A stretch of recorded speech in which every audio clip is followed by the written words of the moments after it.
Hello friends, आप भी universities में स्कॉलरशिप पे अप्लाई करना चाह रहे हैं, यूरोप में अप्लाई करना चाह रहे हैं, यूएसए में, कनाडा में, कहीं भी अप्लाई करना चाह रहे हैं, आपको मोटिवेशन लेटर की ज़रूरत है। और आज की वीडियो में मैं आपको इस तरह का मोटिवेशन लेटर लिखना बताऊंगा और लिखना कहाँ से है, इंग्लिश कहाँ से लेनी, सारा कुछ इस वीडियो में बताऊंगा कि आपकी एप्लीकेशन रिजेक्ट नहीं होगी। अगर आपका सीजीपीए कम है, आप भी परेशान है बहुत ज़्यादा, तो फिर भी आपको मोटिवेशन लेटर इस तरह का बनाना सिखाऊंगा कि आपके एडमिशन के चांसेस बहुत ज़्यादा हो जाएंगे। तो सबसे पहले अगर आपने मेरा चैनल सब्सक्राइब नहीं किया तो चैनल को सब्सक्राइब करके बेल आइकन को प्रेस कर लें। मज़ीद यूनिवर्सिटीज़ में अप्लाई कैसे करना है, इटली का एडमिशन ओपन है, वो आप नीचे वीडियोस देख सकते हैं मेरे चैनल में जाके, नीचे भी लिंक ऐड मैंने कर दिया है। तो सबसे पहले मोटिवेशन लेटर की बात करते हैं कि मोटिवेशन लेटर के जो आपके डोंट्स है, आपने किस तरह लिखना है, आपके कौन कौन सी चीज़ें जो है वो आपने नहीं ऐड करनी है। अगर आप वो चीज़ें ऐड करेंगे तो आपकी एप्लीकेशन रिजेक्ट हो जाएगी। अगर आपका सीजीपीए कम है और आप एप्लीकेशन में अच्छा जो मोटिवेशन लेटर है वो प्रेजेंट करते हैं तो आपके चांसेस बहुत ज़्यादा हो जाएंगे। सबसे पहले आपने कहीं भी इंटरनेट से लिया हुआ कॉपी पेस्ट नहीं करना है, एक भी आपने वर्ड उसमें से कॉपी पेस्ट नहीं करना। उसके बाद क्लिंच सेंटेंसेस आपने यूज़ नहीं करने। तो ये बेसिकली सेंटेंसेस ऐसे होते हैं जो हर कोई यूज़ कर रहा होता है, कॉमन आपको मिल जाते हैं। उसके बाद हार्ड इंग्लिश आपने यूज़ नहीं करनी। अगर आप यूरोप के लिए कर रहे हैं, स्पेशली आप जर्मनी के लिए, इटली के लिए कर रहे हैं, तो आपने बड़ी सिंपल सी इंग्लिश लिखनी है जो कि ईज़िली वो अंडरस्टैंड कर सकें। उसके बाद स्टेप्स की बात करें, मैं आज आपको कुछ ऐसी चीज़ें बताऊँगा जिसमें आप लिख कैसे सकते हैं, वैसे मैंने आपसे ऑलरेडी बताया है। तो आपने इस वीडियो को लाज़मी देखना है थोड़ा आगे तक, ताकि आपको अच्छी तरह अंडरस्टैंडिंग हो जाए। और सैंपल का भी मैं आपको बताऊँगा आप किस तरह ले सकते हैं, सारा कुछ कर सकते हैं। चेक रिक्वायरमेंट आपने करनी, सबसे पहले कौन सा प्रोग्राम आपने सेलेक्ट किया है। हर प्रोग्राम की डिफरेंट रिक्वायरमेंट होगी, आपने रिसर्च करनी है उस प्रोग्राम के रिलेटेड। उसमें आपने ओवरव्यू वगैरह देखना है कि उस कोर्स का ओवरव्यू क्या है। उसके बाद आपने प्रॉपर प्लान बनाना है। प्लान मैं आपको दिखाता हूँ क्या है, कि आपने उस प्लान के अकॉर्डिंग स्ट्रक्चर सारा डिज़ाइन करना है और उसके रिलेटेड आपने मॉडिफिकेशन करके आप अगर जब उसको चेंज करेंगे, कोई भी मोटिवेशन लेटर अगर आपने एक लिख लिया सिंपल बायोलॉजी के लिए अपने लिख लिया है, तो उसके बाद आप केमिस्ट्री में अप्लाई करना चाह रहे हैं, तो आपने उसको मॉडिफाई किस तरह करना है वो भी आपको मैं बताता हूँ। उसके अलावा आपने एक सेम ही लेटर हर जगह ऐड नहीं कर देना, आपने उसको रिक्वायरमेंट के हिसाब से चेंज लाजमी करना है। तो चलिए पहले तो प्लान की बात कर लेते हैं कि हमने इसको डिज़ाइन कैसे करना है। स्ट्रक्चर सबसे पहले आपने अपना इंट्रोडक्शन फ्रेंड्स ऐड करना है। इंट्रोडक्शन आपका बहुत ज़रूरी है। इसमें आपने इस पिक्चर आप देख लें, ये आप अगर आपको किसी को चाहिए वो मेरे से व्हाट्सएप पे भी ले सकता है ये पिक्चर। तो ये सारी आपके सामने डिटेल है कि इसमें क्या-क्या इंट्रोडक्शन में आपने डिटेल ऐड करनी है। हर यूनिवर्सिटी में 400 वर्ड्स, 800 वर्ड्स डिफरेंट रिक्वायरमेंट होती है। आपने उस हिसाब से हर एक मोटिवेशन लेटर डिज़ाइन करना है। काम बहुत आसान है, 5 से 10 मिनट का। सिर्फ अगर आप एक फर्स्ट टाइम आप बना लेंगे तो आपको सारी चीज़ें समझ आ जाएगी। आपने ये आम क्वेश्चन है, बहुत ज़्यादा आम क्वेश्चन है, कॉमन क्वेश्चन है, why this course, career goals, why this university. तो ये बहुत चीज़ें इंपॉर्टेंट है।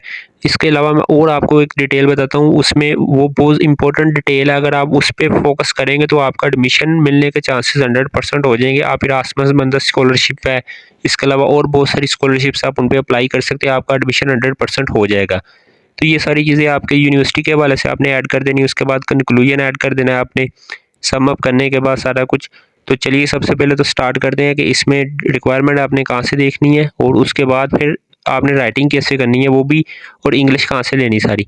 ये मैं एक यूनिवर्सिटी का एडमिशन ओपन है, यूनिवर्सिटी ऑफ ट्यूरन का, ये इटली की यूनिवर्सिटी है। इसमें डाटा साइंस में एडमिशन ओपन है। मैं आपको बताता हूँ आपने करना है क्या। सबसे पहले आपने इसका आ जाना है इस कोर्स पे जिसमें आपने अप्लाई करना है, जिसमें मोटिवेशन लेटर चाहिए।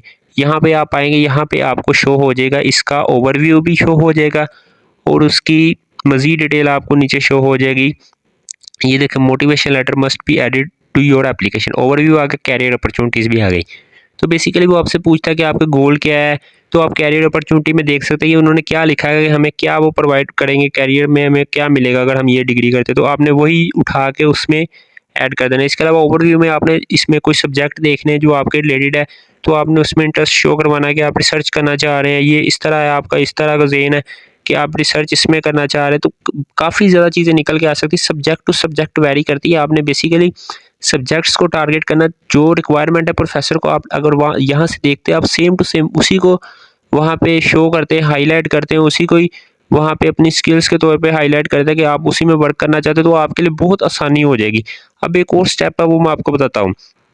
जब भी आप अप्लाई करेंगे किसी भी कोर्स में, उसकी एक तो ये चीज़ आ जाएगी ओवरव्यू, और एक और चीज़ बहुत इंपॉर्टेंट है वो आपको बताता चलूँ कि अगर अगर उन्होंने कहा हुआ कि मोटिवेशन लेटर देना है, तो ये देखें अब आ गए, इसमें मोटिवेशन लेटर था ना, तो उन्होंने सारी डिटेल दी हुई है कि आपको क्या क्या ऐड करना है मोटिवेशन लेटर में। ये 100% होता है हर जगह, तो आपने उसको बिल्कुल भी इग्नोर नहीं करना, आपने उस लिहाज से लिखना है। बहुत सारे दोस्त इस तरह नहीं करते, तो उनका एडमिशन कैंसिल हो जाता है, उनका एडमिशन नहीं होता, रिफ्यूज़ हो जाता है। तो ये यहाँ पे सारी जो डिटेल है हमारे पास इस वक्त अवेलेबल है, यहाँ से आप देख सकते हैं। आप इसको प्रॉपरली यहाँ से चेक करें और इसको सारी को ऐड करें। आपको यहाँ पे नीचे ये डिटेल भी शो हो जाएगी कि इसको कितने वर्ड्स का आपने लिखना है, तो आपने यहाँ से उस हिसाब से ही इसको डिज़ाइन करना है। यहाँ से आपने क्वेश्चन ले लेने हैं, यहाँ से आप देख सकते हैं यहाँ पे तो 1000 वर्ड्स है, किसी में 800 किसी में 400 होते हैं। ये आपने यहाँ से क्वेश्चन लेने हैं, इनमें अपनी डिटेल्स ऐड कर देनी है कि बेसिकली आपने एफएससी की हुई है और आपने ये सब्जेक्ट पढ़े हो, आपका ये एरिया है जिसमें आप रिसर्च करना चाहते हैं, इनमें अब ये आपकी एक्सपर्टीज़ है। बहुत सारी चीज़ें आप सर्च करेंगे तो आपके ज़हन में आ जाएंगी, आप टेम्पलेट्स देख के उनमें से आइडियाज़ ले सकते हैं, सिर्फ आइडियाज़ लेना। उसके बाद आपने ये टूल लेना है बार्ड, ये न्यू एआई टूल है, इस पर आ जाना, गूगल का ये बड़ा ज़बरदस्त टूल है लेटेस्ट। यहाँ से हमने ये डिटेल लेनी है और यहाँ पे हमने लिख के ऐड करनी है और ये हमें मोटिवेशन लेटर के पैराग्राफ्स लिख के दे देगा। तो हम यहाँ से पैराग्राफ उठाएंगे, बाद में उसको अपने हिसाब से डिज़ाइन करने के बाद यहाँ से रीफ्रेज, रीराइट या पैराफ्रेज कर लेंगे, ठीक है। ये एक बहुत ही अच्छा टूल है क्विल्ट बोर्ड पे आएंगे, ये आपको प्लेजरिज्म भी कम कर देगा, प्लेजरिज्म चेक भी कर देगा, ये सारी डिटेल आपको ऐड कर देगा, जो भी आपकी ग्रामर की मिस्टेक होगी वो भी बता देगा। तो ये बहुत ही अच्छा टूल है।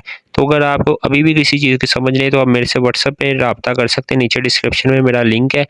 उम्मीद करता हूँ आपको आज की वीडियो बहुत पसंद आई होगी। अगर आप किसी भी यूनिवर्सिटीज़ में अप्लाई करना चाहते हैं तो उसके भी लिंक नीचे मैंने अटैच कर दिए है। फ्रेंड्स, मिलते हैं नेक्स्ट वीडियो में। Good luck.